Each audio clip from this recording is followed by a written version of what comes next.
Okay, so this is something new for me. I am going to do a Q&A based on comments that were left on some of the videos on this channel. So let's just get right into it.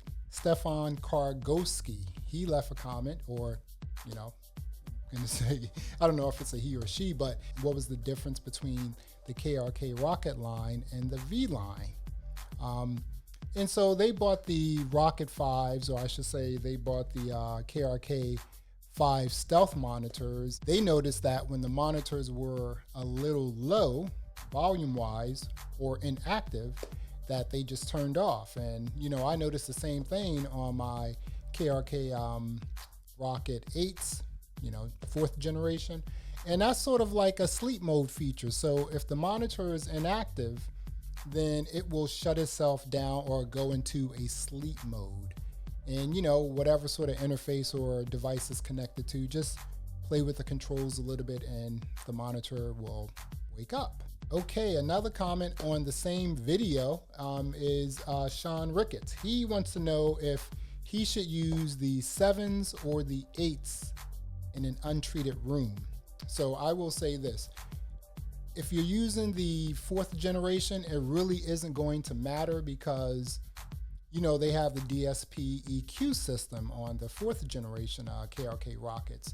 So you have the ability to sort of dial in based on your room size, based on your room treatment, and just get the monitors exactly the way you want them to sound. And this is specifically for DJing. This is what Sean Rickett was saying, like which ones should he use between the 8s and the 7s and the 8s, and for DJing. Me personally, I run all of my monitors flat. I don't do any sort of like DSP processing. I just think that it adds some artifacts and just things that I don't want in my sort of system. So I like a nice, clean, flat monitor. That's the way I would go. Okay, so Sanity Sessions with Abby and Letty. Again, Sanity Sessions with Abby and Letty. They were checking out my video about my Apple Mac Mini M1, my setup with Ecamm Live, and they were pretty much saying, hey, they were looking for a video like this, and they were actually going to use the new Zoom Podtrack P8 system. Now, I've never used that system. I've seen some videos on that. It looks very promising, but I will say this, just based on the videos I saw about the Zoom Podtrack P8, I think that the Rode Rodecaster Pro has a lot more features, and I just think that it's a better overall sort of device when podcasting. So again, I know you guys are purchasing that, and I'm just going to say, keep your receipts because you may want to return that and get you the product of the year, the Rode Rodecaster Pro. Okay, so this is another interesting comment or question really that someone asked. Paul Naylor, he wants to know, how can you use, or if you can use, the Presonus Studio 24C in an iPad or an Android device? I don't know about Android devices. I don't use Android. I am a Mac person. But he wants to know if you can use both of those devices to go live stream on, platforms like Mixcloud and or Facebook Live. I'm going to say yes, but that's a very interesting question because, just based on the thinking, the logic of it, if the software, if the platform, if you're able to select your audio device from Mixcloud, again, on an iPad, and or Facebook Live, I think you should be good to go. However, that is a very interesting question, and I'm going to try that out myself. I am going to put something together. Hopefully, if it works out, I will post a video, and maybe we can work it out. But if you get to it before me, leave a comment and let me know how it works out. Okay, so this next comment, and it's really just a comment, and it was based on the Spotify new speech recognition patent that I posted a video about. I'm kind of disturbed about that whole technology, and really disturbed about Spotify as a company, just itself. So anyway, Iljan Amaka said that they switched from Spotify to Deezer because, just sort of weirded out by Spotify's obsession about, mood playlists. Here's the thing with that. Again, I don't want to get too deep in the weeds with this whole speech recognition patent because, again, I am completely disturbed by this patent. Why does it matter for you to collect data based on, and this is called environmental metadata, why is it important for you to collect data which is based on sounds around a person's environment? Again, a bus is driving by, are you near a coffee shop, something like that. Why does that data matter when it comes to providing content based on a music streaming service to users? I'm not quite sure why that data matters. And I will say this, it doesn't matter to you or I. It matters to them. That's data that they can sell and make money. Be very afraid of this technology. And also, if you have the ability to move away from Spotify and use a totally different music streaming platform, I would definitely go that route. Okay, Philip Joyce, he checked out my video on the A/B test I did with the Presonus PD70 and the Rode Pod mic. Again, that is an awesome microphone. Both of them are really awesome microphones. But he thought that the PD70 did a better job at rejecting sounds around me. And I will say this. I use both microphones. I'm using right now, the Rode Pod mic, but I do exclusively use the Presonus PD70 for all my podcasts. I just think that the PD70 does a better job for me, in terms of the low end. Now you can go in and you can, play around with effects and EQ and things of that nature, get the pod mic working exactly the way you want to. I have absolutely no problem with the pod mic, but I just think that when it comes to my podcasting, I like the PD70 better. So as a matter of fact, I have one PD70 and I will be picking up another one post, lockdown. I already have 4 of these. And again, I love this microphone. I also think the PD70 is pretty awesome. I keep doing that because it's right over there. And I think you won't go wrong with either one, but if you have the resources to take a look at both of them, I would suggest doing that. And maybe you'll see how one has better low end or, high end or whatever. Again, PD70, awesome microphone. I love it. I'm going to continue using it, but I'm also going to continue using the mighty Rode Pod mic.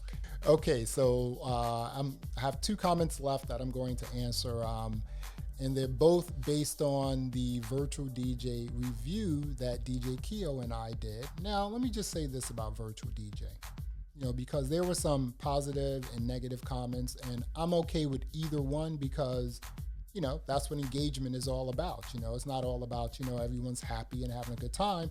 Sometimes, you have a difference of opinion, and that's okay. That's part of the engagement process. Now, Richard Edwards, he endorsed what we were saying, which was, we think that Virtual DJ needs to partner with a company so that they can have DJ controllers exclusively for Virtual DJ.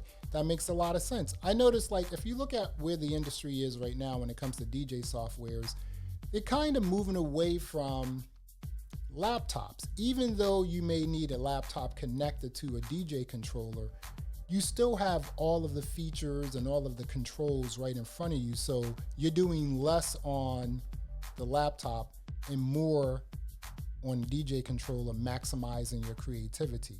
So yes, Virtual DJ does need DJ controllers, professional DJ controllers that work exclusively with Virtual DJ so that you can control things like stems and, scratch banks and everything else. So that was a very good point. DJ Lazy, he left a very lengthy comment on the Virtual DJ review part 2. I want to thank him for leaving that comment because it was positive and also negative. And like I said, if you're going to come with negativity, that's fine. Just don't get crazy with the words or the profanity, and, everything will be cool. But he has some really good points, and he pointed out some things we said and sort of took us to task. So, I'm just going to answer. It was a very lengthy comment that he left, but I'm just going to answer some points. And, let's get into it. So one of the things he said, and I'm paraphrasing everything, one of the things he said was that he does agree with us that the name Virtual DJ is not a great name. The name has been tainted over the years. Virtual DJ as a company and as a name, you know, they've just been dragged over the years. Sometimes companies have to change, and that means changing a CEO. That could mean, you know, wiping out completely wiping out the department, bringing in new, you know, faces for fresh ideas. And it can also mean changing the name of your company. And I think that this product, Virtual DJ, again, the name it's not a great name. He thinks that also, DJ Lazy, he thinks that virtual means, you know, you're just not really a DJ. And I agree with that, you know. And he also agrees that, you know, something like Tractor, the name like Tractor and Serato are, you know, those names that clubs, you know, really understand and recognize, like, oh, a DJ's coming in, you know, they have a Tractor rig or, you know, a Serato rig. I would also include Rekordbox in there too. Tractor isn't quite ready at this point, even though it will be. I kind of feel that the folks over at NI are getting it together and something really cool is about to happen with Tractor. So let's keep our fingers crossed. But yes, Virtual DJ, we need a whole new name change. You need to clean the slate, go with a totally different name. And there are a lot of other things you need to do, but I won't get into that now. Okay, again, this is DJ Lazy. He also states that he's startled by the fact that we criticized the features, but we also gave the software credit. Now, it's nothing wrong with that. I mean, hey, you know, you do a review of something, there are some things you like, there are some things you dislike. Again, you know, having 99 decks, I don't see the point of that, you know. And if anyone who's watching this video, if you saw a video of a DJ using Virtual DJ, using 99 decks, please send it to me, because I would think that that's not possible. But why do you want to play with 99 decks? Why would you spend 99 decks at the same time? You would imagine, like, you know, what, 50 decks are going to be on loop? I mean, come on, you know, you don't need 99 decks. 4 decks is fine. You know, if you want to just get, like, you know, a little different than everyone else, okay, give me 6 decks. But 99 decks, no, that's just ridiculous on any level for any DJ software. Just absolutely ridiculous. Get rid of that. You know, 200 and some watts, you know, file formats, absolutely ridiculous. Get rid of that. But I will say, yes, Virtual DJ is a really powerful and awesome DJ software. But a lot of times with programmers, they overwhelm users with useless features that they think we need, because they're programmers and they're just typing away and they're like, hey, this is really cool. And it's just like, no, that's not cool. It's cool for you because, you know, you're a tech person, but for the average user, we don't care about 99 decks. Well, there you have it. I want to thank everyone who watched this channel, who watched the videos on this channel, for leaving comments. And hey, you know, I don't know, maybe this is something I'll continue doing, but please continue to leave comments and also questions. And who knows, maybe there'll be a second episode. And if so, I will maybe answer your question or just make a note of a comment you left or something like that. So thanks for watching. Until next time, peace.